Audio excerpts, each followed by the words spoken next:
இன்னும் நாளாகுமா சின்ன ஆவாரம் பூ தேன் வேண்டும் வண்டோடு கூட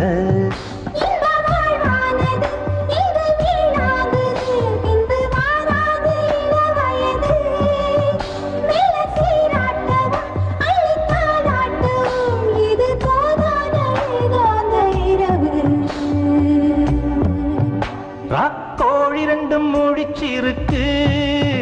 ரெண்டும் கூடாம தனிச்சிருக்கு ராக்கோழி ரெண்டும் முழிச்சிருக்கு ரெண்டும் கூடாம தனிச்சிருக்கு